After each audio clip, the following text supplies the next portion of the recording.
Good Friday evening, everybody. Welcome to the Free State Podcast. This is episode 13, surprise episode. Tuesday, Scott and I had our first, was an official executive board meeting of the Libertarian Party of Maryland, but we had something to do. I don't know what you would call it, but anyway, that's not important.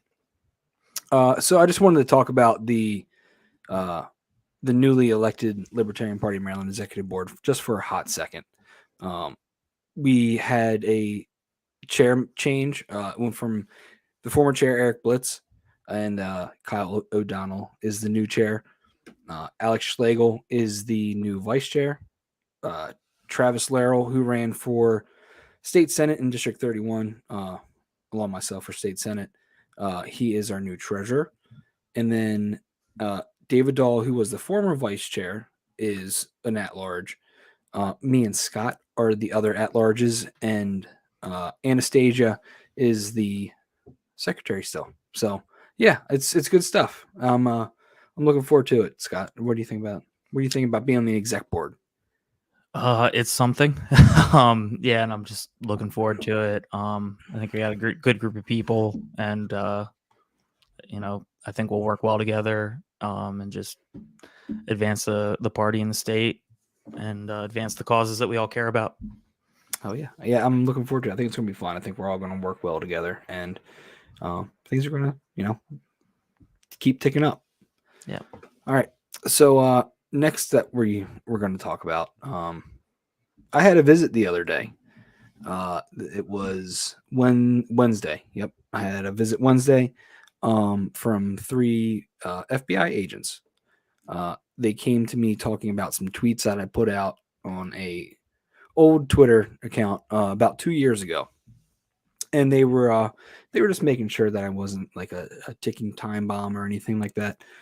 They have labeled me a domestic extremist, however, and I am on their domestic extremist list, and the domestic terrorism unit was the unit that came out. It was three plainclothes federal agents came out, had, like, if you've seen the videos, they just have the like printed out tweets and stuff like that. Asked me about some of those tweets and stuff like that, and they didn't have a warrant or anything. They didn't say I was in trouble necessarily. It was their part of the investigation.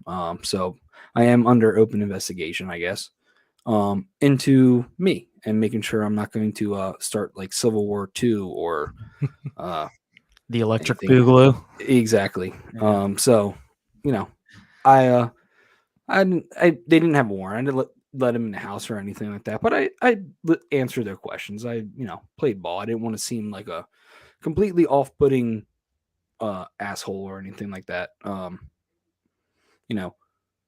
a fan of do not comply, but if you feel like it's right in the situation, then yeah, So I played ball. Hopefully they don't think I'm crazy and they can close my investigation on me.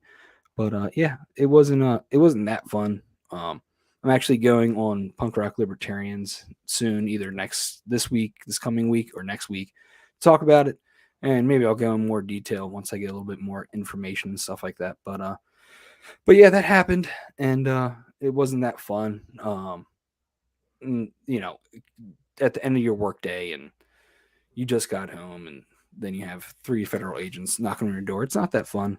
I'll admit that, but I wonder if that's part of the tactic, is get you at the end of the workday when you're tired and worn down and maybe more willing to be compliant.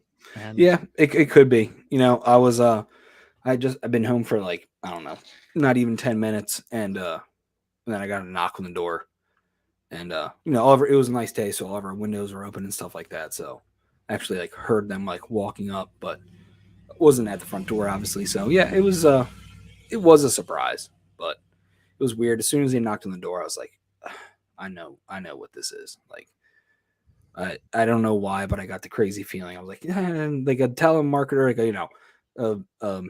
internet salesperson or a Windows salesperson doesn't really knock on the door the way they knocked on the door. So they knocked on the door, and I was like, oh shit, this is it. And sure enough, as soon as I turned around the corner, I was like, oh, yep, here we go. So yeah, I've definitely experienced the police knock on the door before. it's a very distinct knock. Yeah. So I don't know if they give that with training or something. I don't know.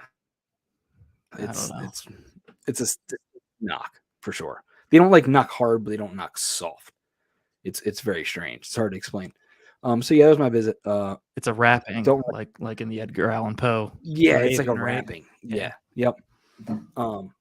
But 0 out of 10 would recommend that experience. So if you can avoid it, don't do it. If you have more questions, just hit me up on Twitter or wait till I go on Pug Rock Libertarians podcast here soon and talk about it a little bit more. I'm just trying to get some more information. I want to make sure I'm not talking about things that I can't talk about. And if you don't catch me there, then I'm sure I'll talk about it on our next show just to kind of keep everybody updated legally with what I can. All I know is that I think I can talk about it because I'm not actually charged with anything. So it's not like a criminal investigation or anything like that. It's just their internal investigation, I guess you could say. So I think I can talk about it, and I feel comfortable talking about it. Yeah, I would. I'd be curious. Like, is that something you can FOIA and request? Like, what's your file on me, FBI? I don't. That's probably because, or it's like the police. Like you can't like request stuff to like an open investigation. So it might be along those lines. Like you might have to like try and then keep trying, because I'm sure they're not going to tell you when like okay, this guy's not going to Right. If like if it's an open investigation, they're going to turn things over. But if they charge you, they have to. But if they never charge you, how do you know when it's been closed? And you could actually request those things, right? So exactly, yeah. So we'll see what happens. But anyway, like I said, do not recommend. Avoid if you can. And yeah, ask me if you have any more questions. And probably once I get a little bit more legal info, then I can probably talk about it a little bit more. But all right, you were smart when they asked to come in. You said you declined. I did. It's important to know that if they're asking, they actually asked twice. Yeah. So they asked in the beginning. They're asking, they don't have a warrant. They can't come in without your permission. Exactly. So you always hear people, and I may have probably said it myself, just but you don't know what you're going to do in that situation. So people are like, "Oh, just tell them to get off my property."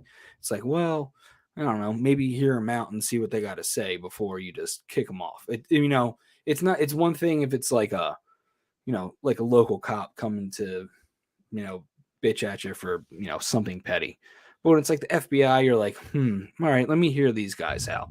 Like, let me at least hear what they have to say. Because if I don't have to answer anything, and I can just tell them to leave at any time. So it's like, let's see like if we have a rapport between us, and ask them questions too. And nothing's wrong with asking questions. So I did, and they at any point in time they can pretty much know everything about you. Especially if you like own a home or whatever, or you have a bank loan like a car or something, they know everything about you. I wouldn't be surprised if they know my shoe size.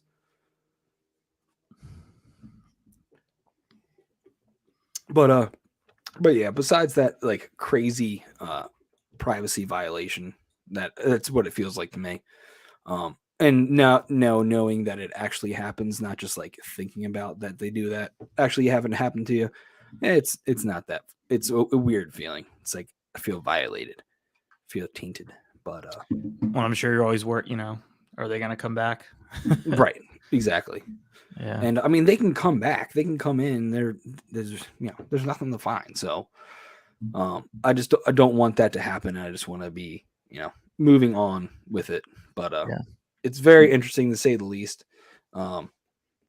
It's a shitty, but it's a firsthand experience that you can take with you for the rest of your life. But hopefully nothing happens. I don't think it will, but we'll see. To be determined, I guess. All right, let's move on to something that Stuart Pittman, Anne Arundel County Council, executive, brought up, and it was about the recycling of. How do you put it? What is it, Scott? Let's see.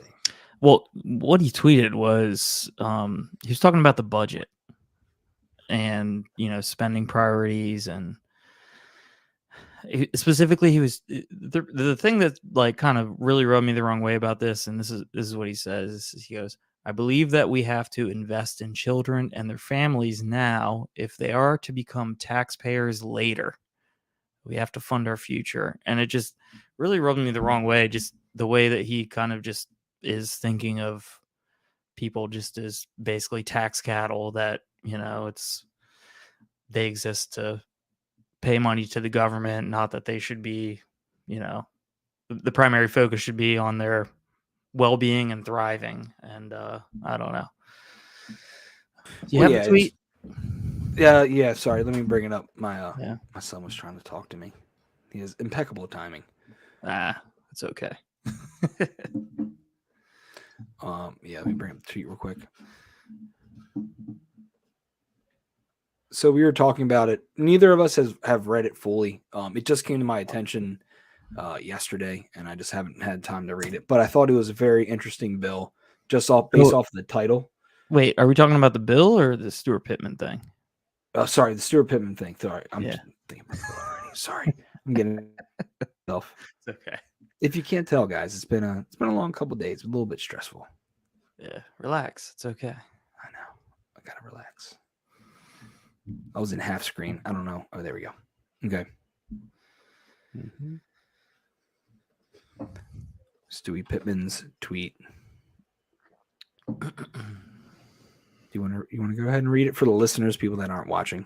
Yeah, it's and it was a like a 3-part thread, and he was just talking about the budget process, and then it's just this last line. I believe that we have to invest in children and their families now if they are to become taxpayers later. And it's just like that mentality of thinking about just that, we're not, it's like if they're not trying to make it so that, people are happy, have a good quality of life. It's, they need to be able to be net taxpayers, and Yep.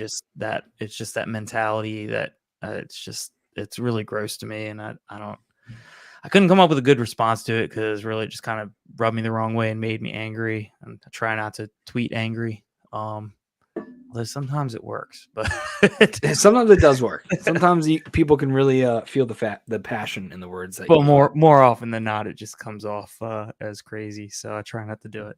Right. That's a very good account. Maybe it would have saved me some frustrations that I'm having right now. Right. Exactly. Follow that train of thought.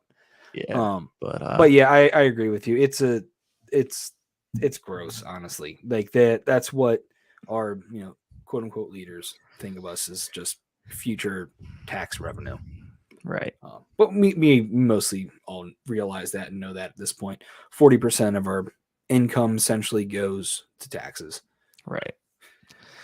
I just, it's like, and it's like I got my tax assessment earlier this year, and it's like up, and it's like, yep. What is it going to? I don't really know. When Stuart Pittman was running last year, he told us property taxes weren't going to go up, and they went down. Well, the rate didn't go up, right?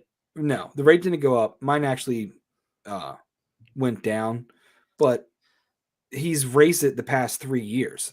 Every year that he's been in office, starting after his first year, it's gone up. At least for me, where I am, and we're both in Anne Arundel, so yeah, it wasn't much, but it was enough to be annoying. Mine have gone way up just because of property value going up, which you can be like, oh, well, that's good for you. Your property value's gone up. At the same time, it's like, why is property value going up? Probably because there's restrictions on development, and then they're going to talk about the housing crisis. People can't afford to live in Anne Arundel County. And it's like, I'd rather things be more affordable for everyone, and you have a lower property value and pay less in taxes. Right. And it's just, yeah.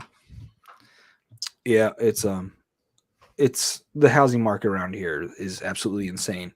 And it's very artificial in the sense that from like a free market standpoint, because there's so many government jobs around here and they make too much money, honestly, for like what they do. Typically what they do compared to the commercial side of things in this area. And these government employees come in, they raise the prices of everything because they make so much more money than the private industries in the area. Or, like, God forbid, you're like a waterman these days compared to, these government employees that have all the waterfront properties that you see while you're crabbing, and, hopefully you have a good catch and make money. So it's this whole that's if those people aren't voting on restrictions on your use of the water. yeah, exactly. Right, exactly. So Yeah. it's the kind of the California to Texas effect, or California to like Austin effect.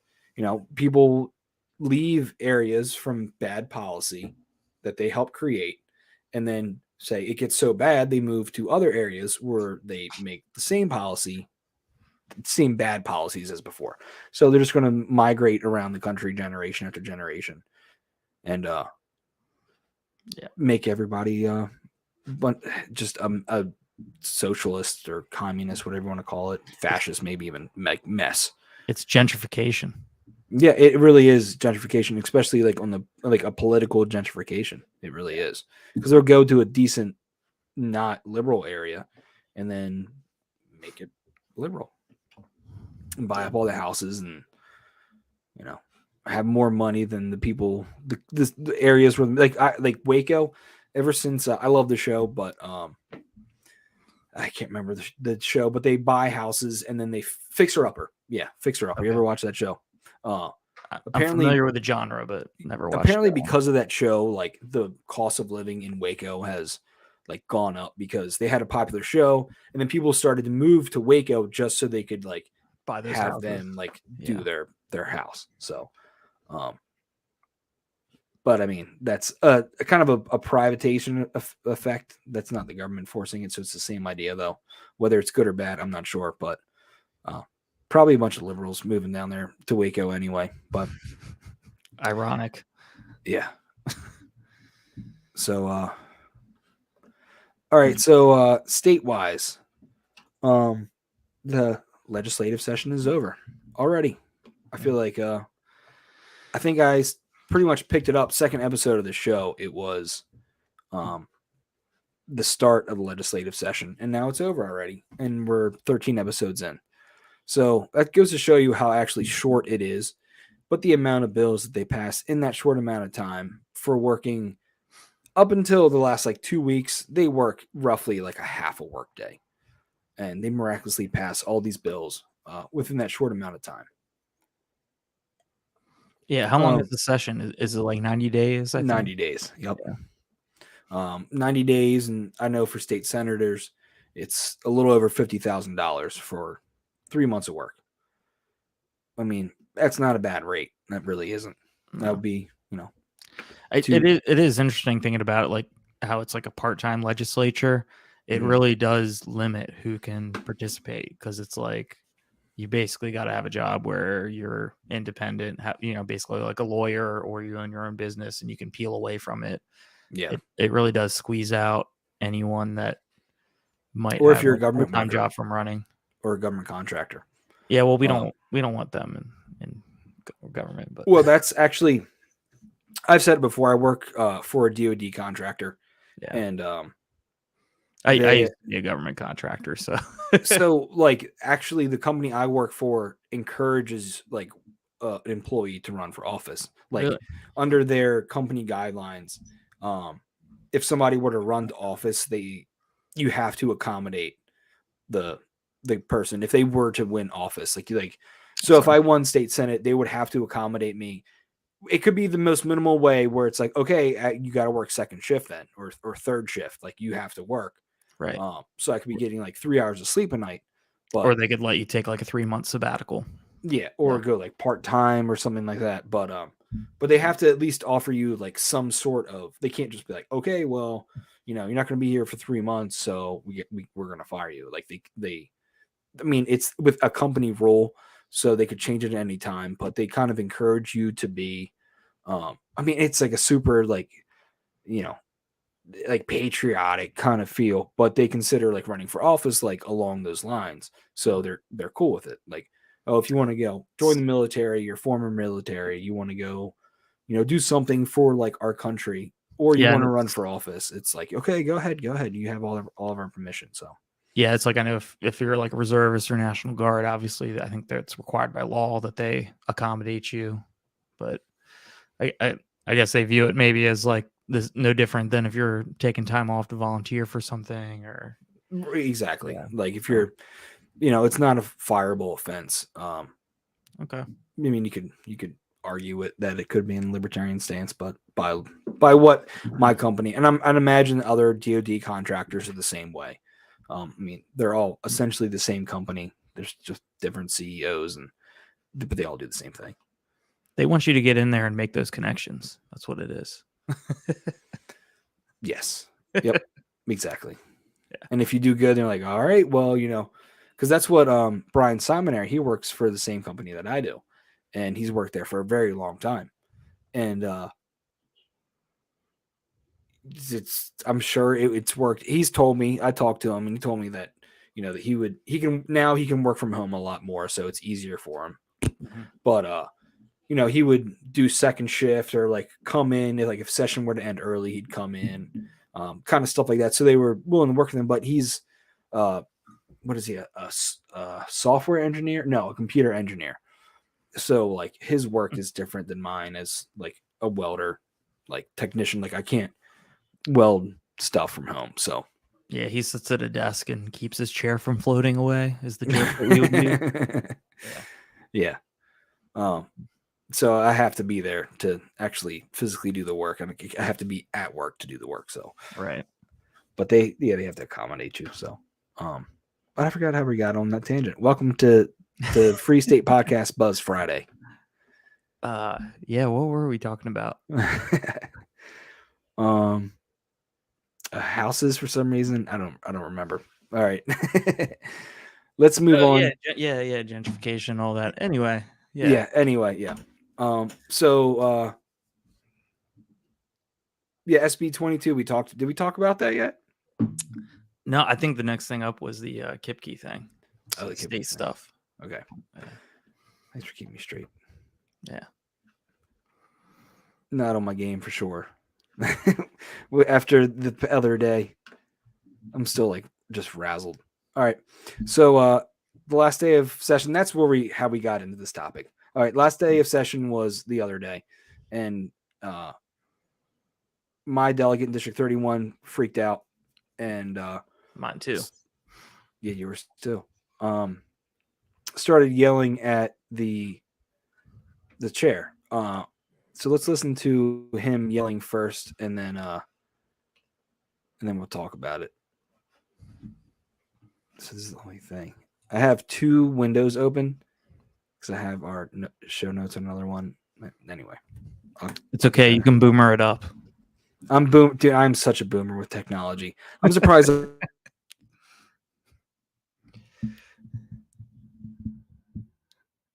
I say that jokingly because I think I'm like 5 years older than you, and I'll boomer it up too. So, oh God, what did you do?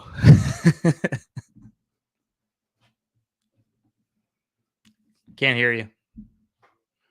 Still can't hear you. I can't hear you. You're muted. You're muted on the stream. There you go. All right. My cat fucking pulled the headphone thing out of my microphone. Pussy's always getting you. Oh, it'll get you every time. I'm going to get there. I promise I'm going to get there. Here we go. Don't let your cat stream with you live. He'll mess something up.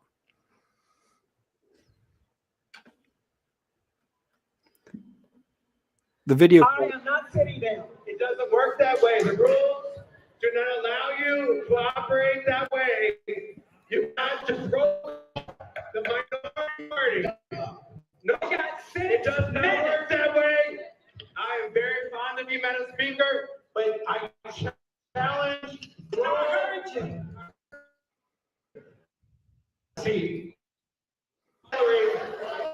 and some of the members. Oh, it's actually in our rules. It's in our rules, parliamentarian. It's in our rules. Parliamentarian. The rules allow us to challenge the speaker. Please take a seat. Madam Speaker, you can take a seat because that's what the rules allow. Please, sit right. No.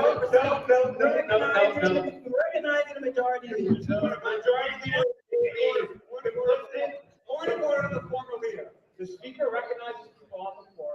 Please allow her the opportunity to recognize people on The speaker at 11:55 is ignoring members of the floor, and I challenge the speaker at this moment.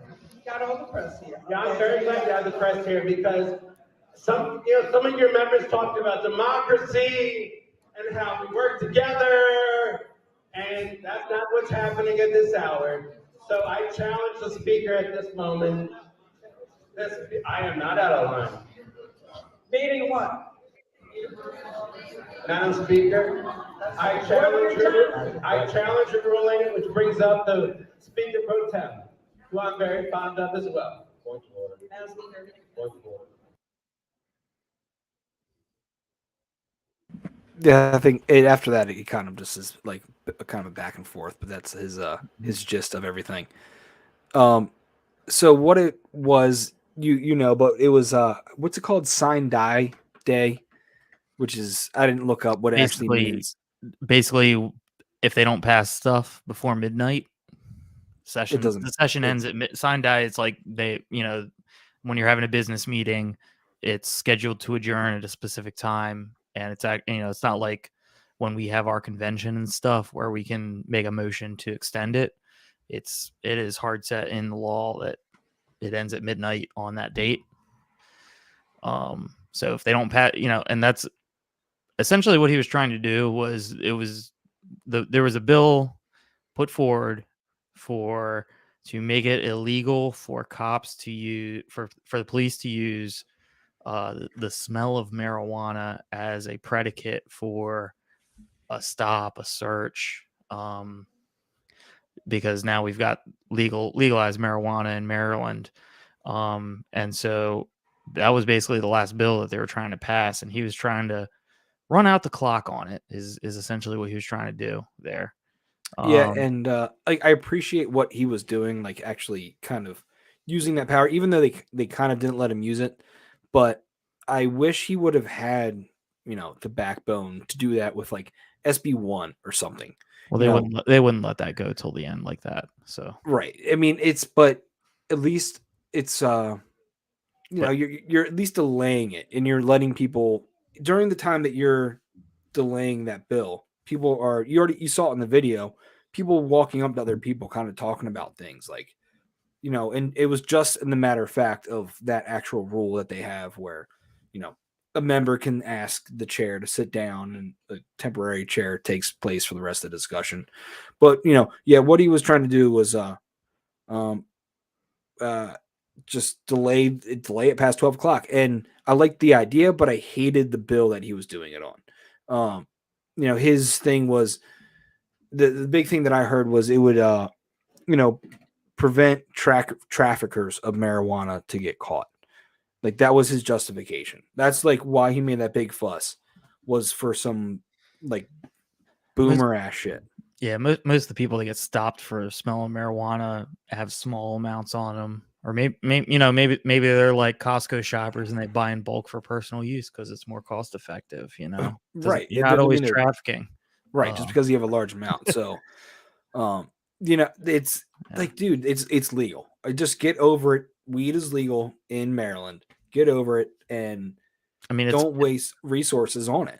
It's because effectively you don't like it. It's effectively been legal for a while. Like it really hasn't gotten enforced, and no, it's like I remember I think it was last summer, talking with a friend about like the marijuana because it was up. We voted on it in November as a constitutional amendment, I think, right? Yeah.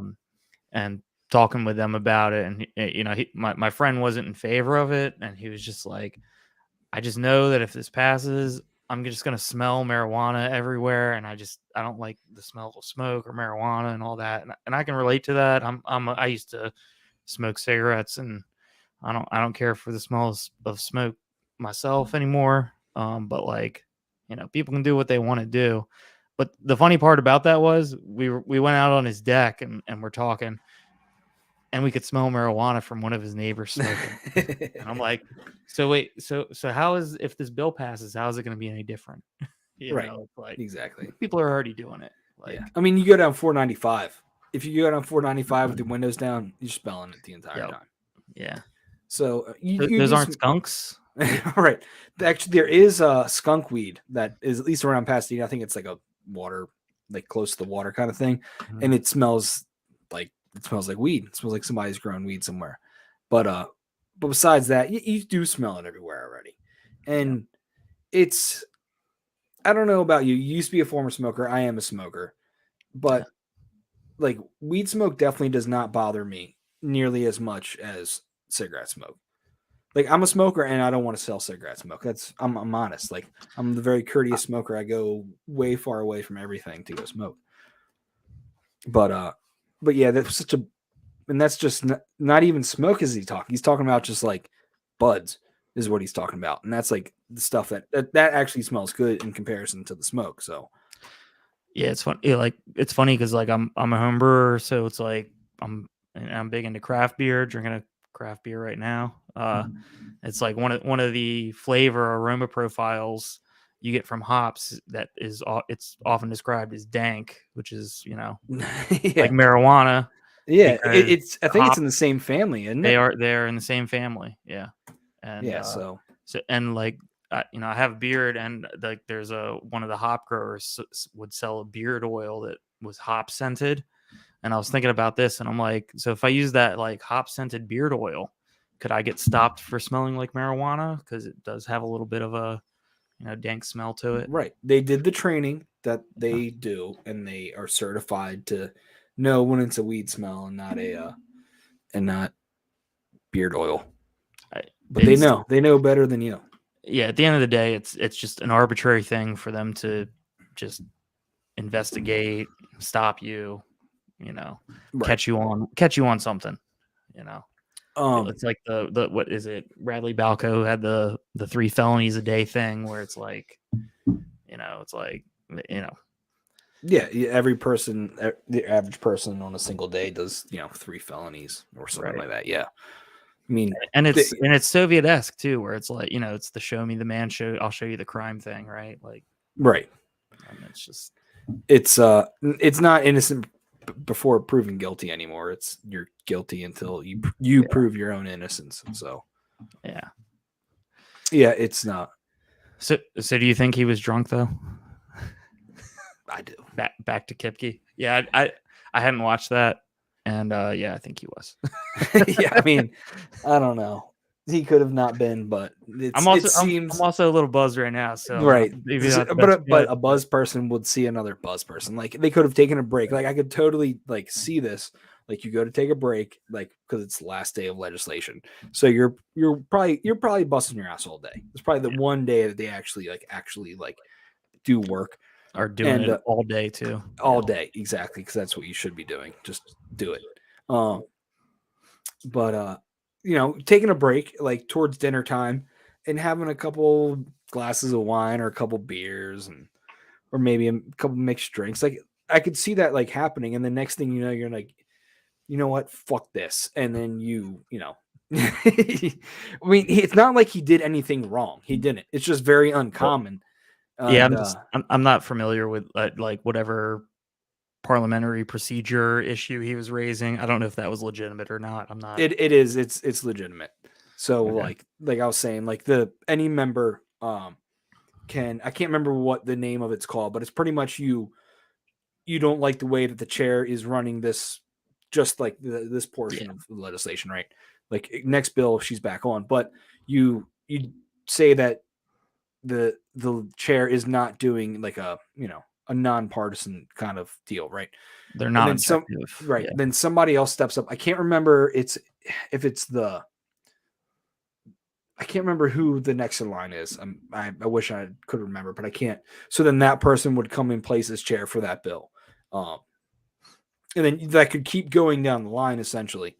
But usually it just gets to the next person and they do that bill and then it moves on. So he was completely in his right. But I mean, he looked like the typical like intoxicated person. His tie was undone, his hair was a mess, and I mean, kind the of thing, slurring his words. the thing is it's like it's a 4-year term, right? And they're in the first. This was the first year, Yeah, so 3 years from now, people gonna really remember it? Probably not. No, not at all. You know, he was and he's a Republican in a safe district. right. So Yeah. I know the day after he was Well, on. It's safe unless Travis Yeah, Friend exactly. Travis makes it Travis unsafe is for going him. to capitalize when Kipke's yelling fit.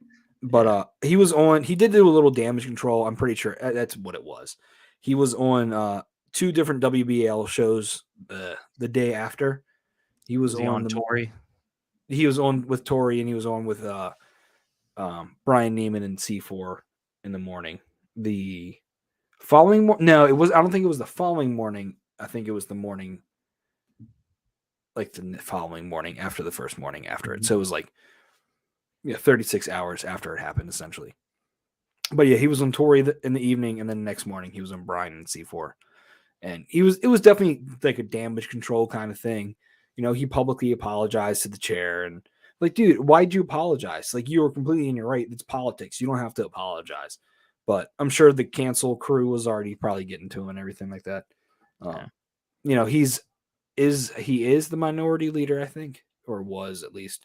So I don't think he wanted to like. You got to work with these people for another 3 years. So I could see him why he did it, but it's just a weak move in my opinion. Like, you guys fold to the Democrats every other time. Like, just stand up for yourself at least once. Yeah, but yeah, it's like if you burn that bridge with the other party, they won't talk to you. Your caucus could vote you out as leader. Yeah, it's true. That's what it is. So yeah, So they don't care about us; they care about them and their positions and getting reelected. exactly. That's why they need to go. Yep, exactly. All right, so the next thing I want to talk about, you good with the Kipke thing? Yeah, why else do they need to go? What else passed? Oh shit, that's right. SB1 that passed. I was trying to give you a transition. Oh, sorry. You're better at this than me. All right, so yeah, SB1 passed all the way, and Wes Moore is going to sign it. So Wait, MSI he's not going to do like Hogan did, where he let it pass by not signing it. No, I he's forget going what to. that was. Was it the red flag laws that It was. that Yeah, I think it was a red flag. No, it was the ghost gun ban. Right. Yeah, he could have vetoed it, but he knew it would get overridden, so he just let it pass without signing it. And I look forward to his prospective presidential campaign, where he's gonna, in the primary, claim that he did not sign it, and then if he wins the nomination, he's not gonna. But if he did, he would claim credit for the bill passing. You know, and that's the way the political game is played. Yep. So anyway, back to SB1.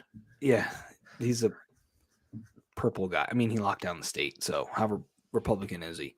But anyway, so yeah, MSI put out a statement about the bill, and I'm just going to read that because it's just the best generalization. This is what they do. With the passage of SB1 and HB 824, which increases the price of the registration for a concealed carry from $75 to $125, and then the renewal fee goes up another like $25 or something like that. So it's just making it more expensive to get your concealed carry. And when does this take effect? Right? Is this in October? I think this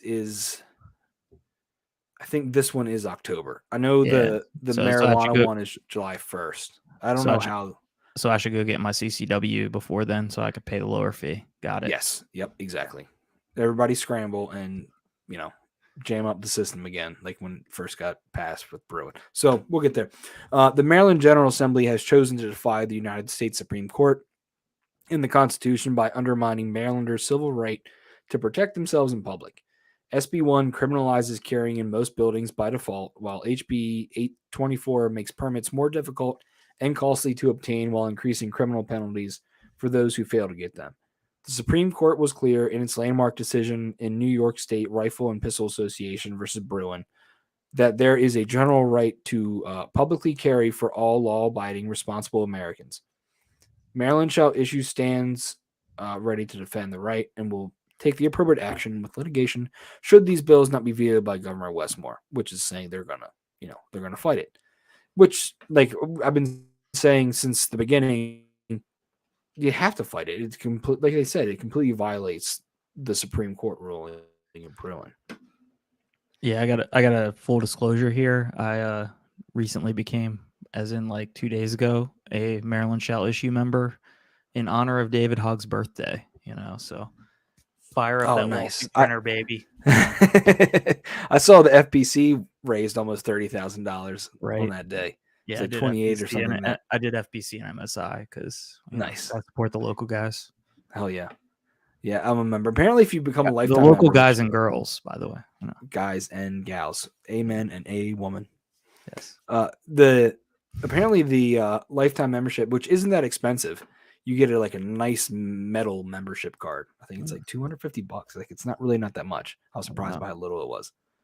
So yeah, might be something. Oh, and if you join MSI, and I am not endorsed by them in any sort of way, you get access to certain gun ranges. The AGC Associated Gun Club. Yep. Yeah. And they So, do regular. I'm gonna try and do one of those because Yeah, it's a lot of, ranges. They're outdoors. Yeah, it's a lot of like skeet shooting from what I was looking at. But skeet shooting is very fun, and it's like usually at night, so it's like when the range closes or whatever, typically, and then you can bring like a +1. I think I can't remember exactly everything, but like they want to make it fun, and you just get access. You still have to pay entry, but these are ranges that you would have to otherwise be like a membership, and pay your dues and do volunteer hours and all that kind of stuff. So it's cool. It's a cool bonus being a member of MSI. So why does SB1 suck so much? It's essentially going to do is it's going to bar you from carrying a firearm on almost any private property unless you have explicit permission, whether it be like you go into your friend's house and like, hey, can I carry my concealed carry weapon? Sure. Or no, like they could say they could call the cops on you essentially. And then most publicly accessible areas, it's like basically everywhere. They did take some stuff away in the amendments, like you can carry it now in like I think like train stations and at bus stations, but you can't carry it like at like in any public building. Obviously no schools, no theaters or movie theaters. Like and aren't there like feet offsets from those properties, like restrictions? I'm not too sure if it got. Yeah, I'll be honest, I'm not that familiar with the SB1. I'm familiar with the Montgomery County bill, which was pretty horrendous, where it was like basically churches, schools, like things you see on every corner, and then like a couple 100 feet from the property line, which basically made it so that the only place you can carry is on your property.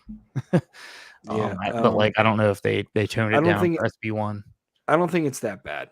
Okay. I don't recall reading, because I've read it through a few times, and then I've read it just once since they made the final amendments to it. Yeah. And I do recall some being like relaxed a little bit, but I don't recall any sort of like, okay, you can't bring a firearm onto my property, and it being like you have to, or like extending 25 feet from the property line. I don't recall seeing that. Right. Because that's super ridiculous. It's like saying my neighbor can't carry a gun on his property that's 25 feet away from. Well, I mean, that's what a gun-free school zone is. It's gun-free at the school, and then a certain number of feet from the school.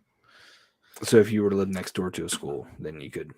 Well, your private property would be excluded, but the sidewalk, the street, Oh, right.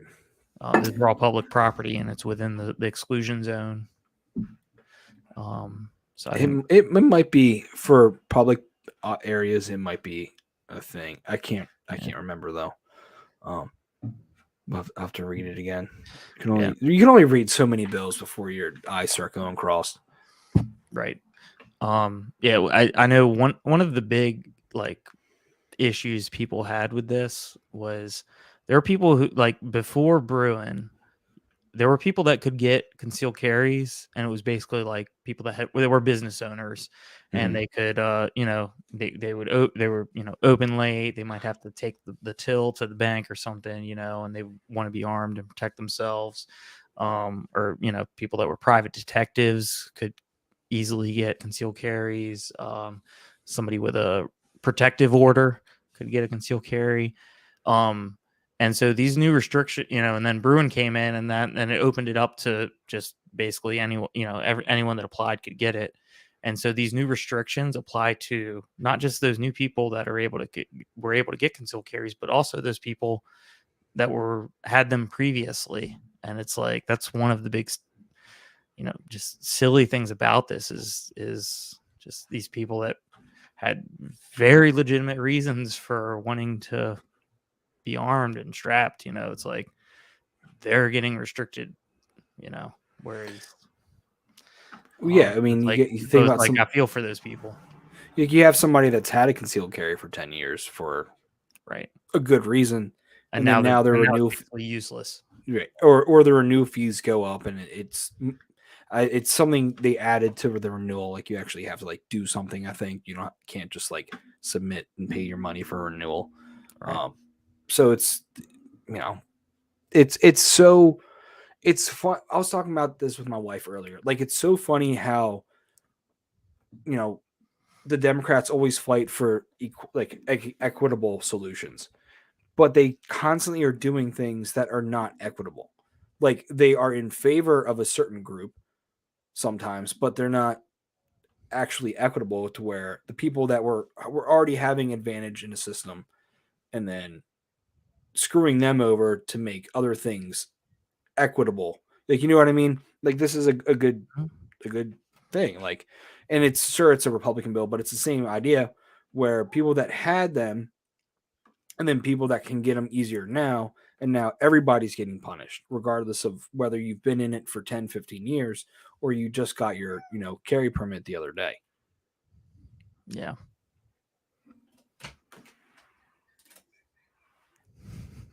Cat again. Finally let him out. He was meowing. Full disclosure, I'm allergic to cats, so I hate them. Don't come to my house. Yeah. All right. So Defend the Guard didn't pass, unfortunately. It did better, I think. I think there was more people talking about it. I think that's something that need to be pushed, and our friend Scott, other bald Scott Spalding, is he's the real driving force behind that bill.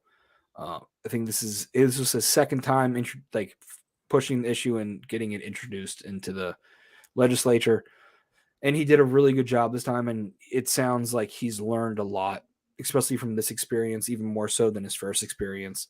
So, we just, if it's something that you're into, look up Defend the Guard. It makes a hell of a lot of sense, and get behind it, testify, right to your senator delegate. And I think it's something, I hope Scott doesn't get discouraged or tired from it, because I think next year or the year after, I think it's going to pass. I think we need to support him more. Yeah, 100%. Effort. Exactly. And at our Anne Arundel County Libertarian meeting this past yesterday.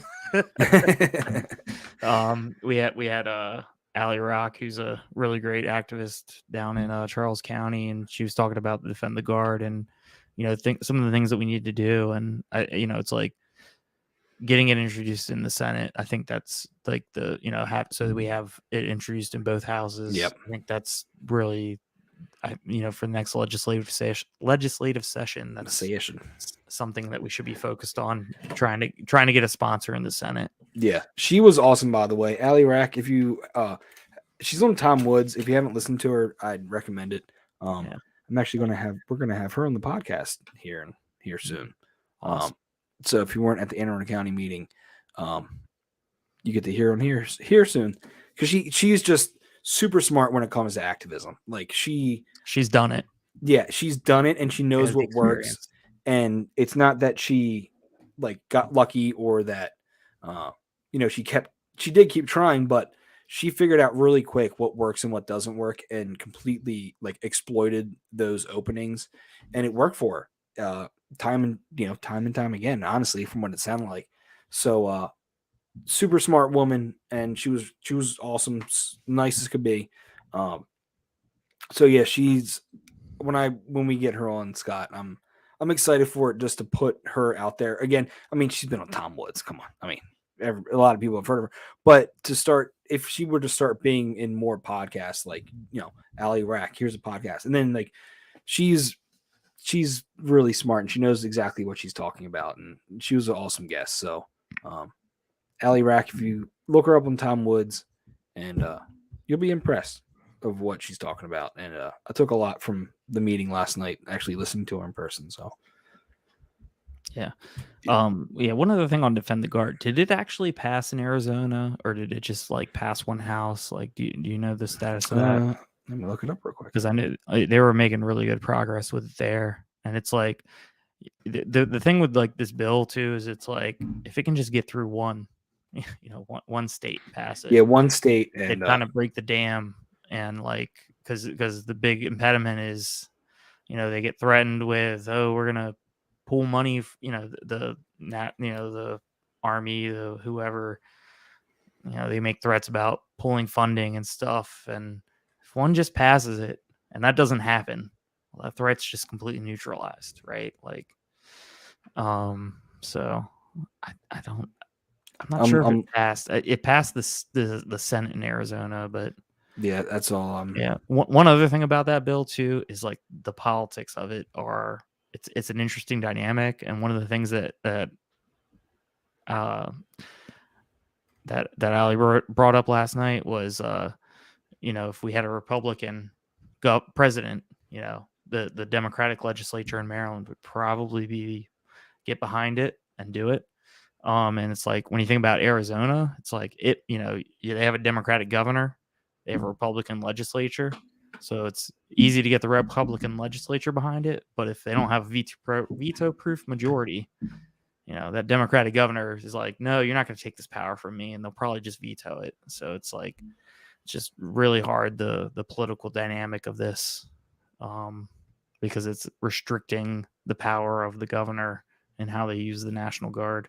Or really, it's not how they use the National Guard; it's how they make it available to the federal government. But anyway, it hasn't passed the House yet. I've read. Yeah, I don't think it passed yet. But yeah, that's. I mean, you read it, it makes complete sense, and it's just something more people should get behind, because that would be a great thing to shove through and be like, hundreds and hundreds of people. But at the same time, they had with SB1, they had hundreds of people testifying against SB1, and it still freaking passed. Right. So it sucks. But so SB 222, this came to my knowledge a lot later than I wish it would have. It's kind of reminds me of like the same kind of feel as Anne Arundel County plastic bag ban. Like it has that same feel, but it's a state level. So I haven't even read it. Scott started reading it.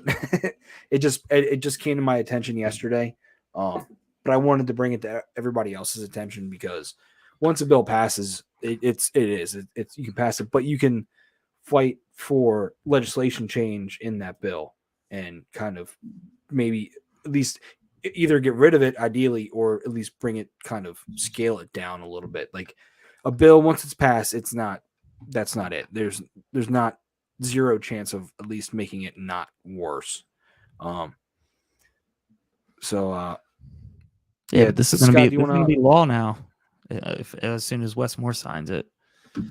Right, but which we know it's going to happen. But yeah, but what I'm saying is you got to find. Hopefully, you have a legislature that's has the cojones enough to fight it. Like if it's something that you feel passionate about, that is. So yeah, I mean, just reading the first paragraph, the bill establishes a required framework for producers of packaging materials to create and implement producer responsibility plans for affected products. And then the Maryland Department of Environment, they must approve a producer responsibility organization by June 30th, 2024. And the organization must register annually beginning July 1st, 2024. So this is something that's not going to take effect for at least another year, really. And like my first reading of this, it's talking about packaging materials. My first thought was, styrofoam is what they're targeting, styrofoam packaging materials, because they don't biodegrade quickly. They take up a lot of space at the landfill. But like, and I'm aware of this, and I'm not like a super, environmental nut, but like I try to do what I can, and there's actually a private group that handles styrofoam recycling, and it's over in Crofton, Maryland. You can go bag up your styrofoam and drop it off to them, and they'll recycle it for you. Because when you send it to the landfill, it just goes to the landfill. But like, as I'm reading this bill, it's not just that. It's also going to affect like, plastic bags, cardboard. It's all packaging materials. And So it's I asked you. basically targeting the producers for them to develop a recycling plan. So I asked you this earlier, but I'm going to ask you again. So does this mean that if I were to fail to properly recycle No. my packaging from Amazon, that they would be held liable? I don't think so. I think this is basically getting the producers, the manufacturers of the packaging materials themselves to support recycling programs, I think, is what the goal is here. So to get more money out of private industry to go to the government for.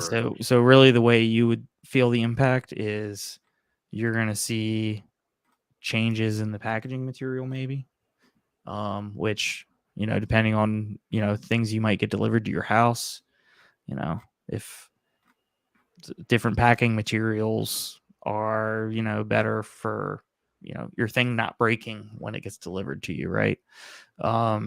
You might see changes in that. You might see extra expense. I think that's the way it's going to affect just the average everyday person. I don't know. Like waste stream stuff and landfill stuff is actually really interesting because I don't know how many people know this, but like in the 70s, there was a big scare about landfill capacity. Like they were going to run out. They were projecting that by the 90s, there wouldn't be enough landfill space. And because of improvements in technologies and techniques and how they sort, part of the reason why they sort the waste stream is so that they can have a predictable mix of the waste at the landfill and have and it's predictable how it's going to biodegrade. They can, mix things. They can extract methane gas from it and use it for energy.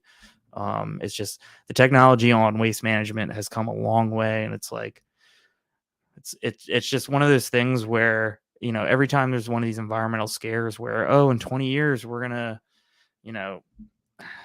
not have any landfill space, or I don't know if you remember peak oil from the 2000s. That was a big thing. T. Boone Pickens. I don't know if you remember that guy's name. Him talking about this. Like we weren't going to run out of oil, and it's like technology. Every time it just wins. I don't. It's like we figure out a way to avert the scare.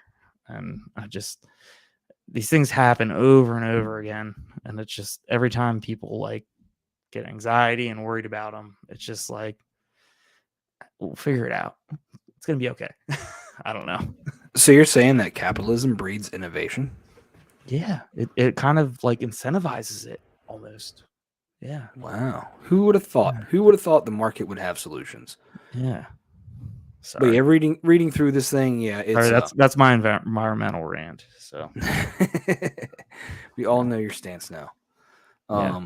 Yeah, you shared a post on was it on the Anne Arundel County Libertarian Facebook? It was a really good graphic about nuclear power, which I'm a big fan of, Yeah. and it was a Yeah, that huge was rock rolling downhill, and but I think it grossly overstated the threat of anthropogenic climate change. So, Yeah. Oh yeah. Yeah, I agree. It could have been like a pebble yeah, that like some kid stopped. that's really more accurate. Anyway. But yeah, it was a cool thing. At least I didn't make it, but somebody No. made it. So at least there's people out there feeling the same way. That's why I like libertarian memes, because it lets you know that there's people out there that feel the same way that you do. Yeah. And we can just grift off of other people's stuff sometimes. It's just fine. Wait, you're grifting? Oh, I grift all the time. Oh. I could be a Democrat tomorrow for all you know. Because I make a lot of money off this podcast and being an activist and all that stuff. I make a lot of money. You got to And- share it with me because I'm paying. And it takes zero time. It takes zero time, and then you make a shit ton of money by being a libertarian activist. No, you don't. No, you don't. Not financial advice. It's no. Don't do it. It's nothing but time and money if you have it. So that's all it is. But it's for a good cause, right? Not to Right. sound like a collectivist, but trying to push liberty. So anyway, Yeah. Biden says that we need to lick the Yeah, world. but before you, no, we got to heal the world, right? Or no? We got to lick it. Oh, we got to lick it. Okay. We have to lick the world, according to Biden. In his last speech that he gave in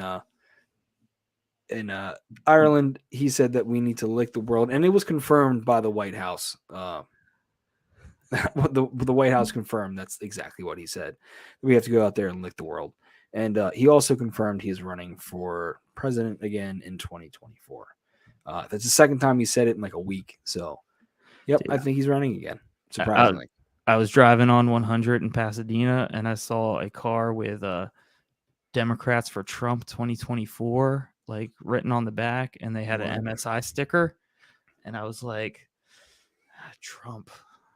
What is he good on guns? I don't know. Yeah, he likes guns, right? He didn't ban anything. But I am I'll be honest, I'm kind of excited for the shit show that is going to be Trump Biden part 2. Well, I'm going to get the popcorn popped, and I'm ready. I'm wondering what Biden's going to do. He's actually going to have to go out and do stuff because it won't be during like a COVID lockdown. Can't just be in the basement. Yeah. He can't just be in the basement this time, hiding away and regrowing his human skin. Yeah. So I'm interested to see how that campaign actually goes. Because look, Biden, I think he's a couple years, just like a couple of years older than Trump, right? But look at Trump; he's still out there playing golf, and they're both younger than Ron Paul, who could run laps around him mentally. Oh yeah, absolutely. But physically, I mean, Biden, I don't even think he could go out there and like shoot a basketball once. He can't even walk. He hardly walk, at least. He can't walk upstairs or downstairs. So, I don't know. I think the physical aspect of it kind of sounds silly because it's the president, but I think a physical ability comes into play when it comes to doing this job and being able to campaign, especially when you have to physically campaign now. Yeah. COVID's done. It's still like a year away, right? Like, so, and I think it's really, I don't know if you pay attention to Dianne Feinstein. Like, people started, basically the California Democrats that want to take the Senate seat basically were like, yeah, she hasn't been showing up. She's not, she's old as shit. She's got dementia is basically what's going on. How old is she? 87? She's in her late 80s. But like she really hasn't. She really hasn't been present, and she hasn't been present because and it's I have grandparents that passed away in the last couple of years and had similar things, and it's like it's like you want to be sensitive to it. At the same time, it's like they need to know their limits, and if they're not able to do the job, step aside. Step aside, old woman. Yeah, Get some young blood in there. But I think it's interesting how they're, it was like Rokana is one of the guys leading this, and it's like they said because he wants the seat, maybe, but like it's like, are they going to try and do the same thing to Biden in 6 months? I don't know. Time will tell. Yeah, honestly, I didn't think he was going to run again. I mean, when he got elected, my first thought was like, okay, so they can't replace him in the first 2 years because then if they replace him in the first 2 years, whoever replaces him, they can only run for re-election once, right? Like, because it's like, if once you pass the halfway mark, that doesn't really count as your term. You could run twice. But then I was thinking about it and I'm like, well, but if he passes the halfway mark, what's to stop him from going all the way? And it's like, and then once he goes all the way, why wouldn't he just run again? That was my thinking 2 or 3 years ago. So it may not be the best thinking now, and what sucks I hate saying this because I sound like a crazy person, but it's like, who's to say that they don't run Biden again, and in 2 years the current Biden's like, they're like, okay, he's no good anymore. Yeah. Here's a mask and take some acting lessons or something. You just don't know. It sounds crazy, but meet Puppet Show.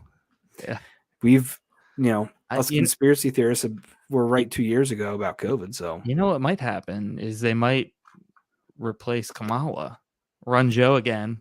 If he wins, then within the first year he steps down, and whoever they replace him with. Yeah, that's how I had to thought too. She's horrible.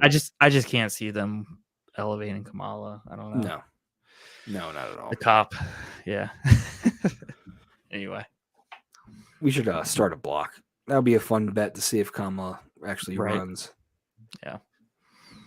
Maybe Gavin Newsom might run for VP with him and then take over. I know. I think because he only needs 6 years to absolutely wreck the entire country. He doesn't need 8 years. He can do it in 6. I can't see that. I think you'd predicted Newsom Fetterman or something, right? No, was it? I don't think it was Fetterman. Maybe it Fetterman? I forget. But it was basically two cis white men, and I'm like, I can't see the Democrats ever running 2 cis white men on their ticket. See, so. I could see Gavin. I think the Fetterman part I was joking about, but the Gavin Newsom one, I was serious about, but it doesn't. He's not going to run against Biden. No. They already have another Democrat. RFK Jr. or whatever his name is. He's running as Democrat, so nobody else is going to run against Biden. Hell no. So, but I could see them picking up like Gavin Newsom or somebody like that for VP, and kicking Kamala to the curb just like Maori did. Yeah, be interesting. But that's all I have. I don't have anything else. I saw Ron DeSantis was in New Hampshire and got like run up on the stage by a couple of protesters saying that DeSantis hates Jews or something like that. But yeah, that's all I got for now. The document leak. We got the document leak. That's very interesting. I think we're gonna we have to bring that up next week because that's a good idea. It's gonna take some time. But so yeah, stuff keeps happening. You can't keep up on it unless you do a show every day. So legislation's done. So there's not going to be a whole lot to talk about in the state. I'll keep looking and finding new bills, and we can get pissed off that they passed and then we didn't know about them. Just like SB 222, triple deuces.